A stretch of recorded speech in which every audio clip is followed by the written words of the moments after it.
catch on the fastest within Israel. I'm sure that there were brighter and more adept people, but in order to magnify the grace of God, he took that which was weak in order to make it strong. Okay, we've got to take a break right here. We're going to come back for a response from Dr. Lapid, so please stick with us.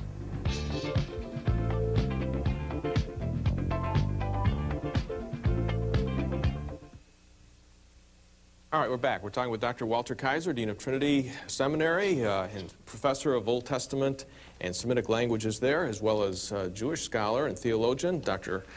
Pinchas Lapid. Gentlemen, we want to continue the conversation, and I'm going to ask both of you, Dr. Lapid, first of all, you to respond to what we were talking about in the first part of the program, but then I want you also to give me more evidence from the Hebrew Scriptures concerning the Messiah, and does it apply to Jesus or not? All right, so let's continue. Dr. Lapid?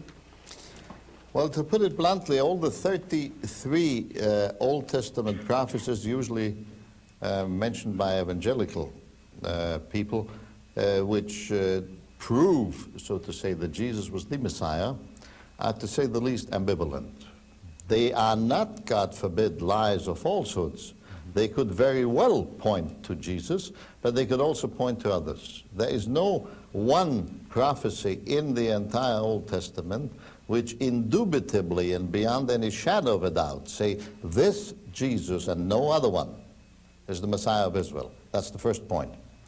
The second point is that you as an American, Dr. Kaiser, living in this free, blessed country which hasn't known wars, nor torment, nor tyranny in human recollection, you probably have difficulty envisaging the psychological situation of the 12 apostles and Jesus, living under the brutal yoke of a Roman Empire which didn't care a damn what happened to them. All they wanted is exact maximum of taxes and keep peace under their terms.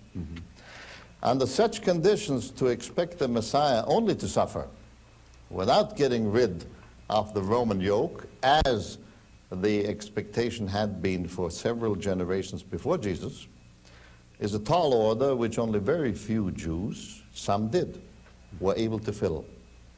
So the suffering Messiah, which has a long history in Jewish thought, beginning from Isaiah 53, half a millennium before Jesus, was prevalent in smaller circles, whilst the reigning and winning Messiah was the hope of the masses, to put it bluntly.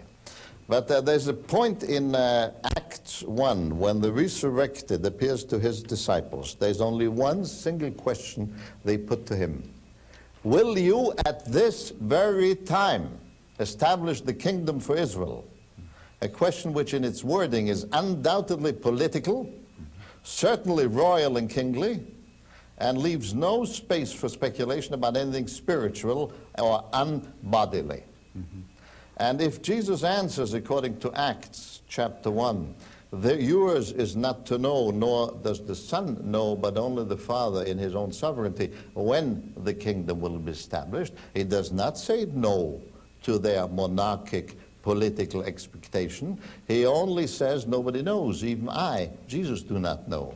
He doesn't say, you stupid hillbillies, what do you expect? A political kingdom? He doesn't say that. He says clearly, yes, by not gainsaying their political hope, only as to the time. He, Jesus, and that makes him to me an extremely appealing person, I don't know myself, says Jesus, only my Father in heaven does. So their political hopes of a ruling Messiah couldn't have been totally amiss. Jesus must have shared them to some extent. Yeah, and that's my point. I think we're in total agreement there, and that's where I think the evangelicals are the friends of the Jewish understanding and cause, because I find no difficulty with that explanation. Matter of fact, that's exactly why I said that the community was only concerned about get that Roman eagle out of town and we've got to get out of these galley ships. Why should we be rowing away? Why must we be paying the price of the heavy taxes, carrying the pack to the next mile marker? This is unfair. It's just unconscionable. We've got to get out from under this heavy yoke. And Jesus does not rebuke them and say, that's wrong, you've misunderstood it totally. They have an aspect, but they have missed, I think, a parallel. And that is still the discussion in the Jewish evangelical dialogue to this day. That's precisely the point that's under discussion. It's different than the Jewish Christian dialogue on all other fronts. We shift the basis for it here, because our basis is that there's a priestly aspect to the Messiah as well as the kingly aspect. And it is the priestly part of the dialogue that the evangelical wants to pick up. He died for our sin. There must be a trespass offering, the Asham of Isaiah 53. Who is this servant that comes and gives his life as a trespass offering? And that is not usually discussed in the whole spread. But one other thing, if I can get another thing in here, and that is the whole plurality concept. You've mentioned this several times. And while I recognize that the meaning spread can be very, very wide, yet it seems to me that just as in our conversation, ultimately, if there is to be any kind of communication or common coinage between us, somehow we're going to have to come back to the meaning of the author. If I'm going to understand you properly, I could put 60 different constructions on what you've said, but I won't be fair to you as a human, much less as a person in the theological community, unless I hear you and try to appreciate adequately what you are intending to say. I can't maybe comprehend it in everything, but I should be able to apprehend it and be able to get some close correspondence to what you've said. So I think that's our job with the writers of Scripture.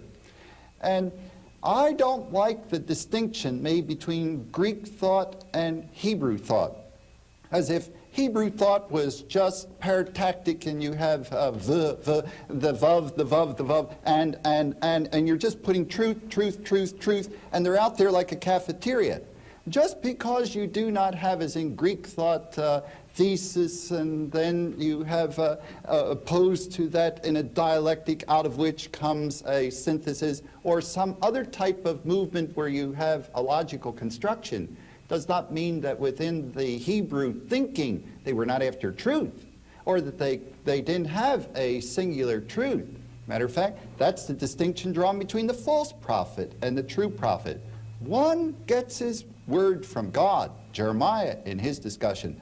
The other one is shooting from the hip and is saying what appears to him. And therefore, I do think that we do have something by which we can monitor what is adequate and what is inadequate as far as approximating the understandings, even on the topic of Messiah. Can I cut in right here? In your book, let me cut to the outline of your book here because we have 2 minutes left here. Just a comment from both of you.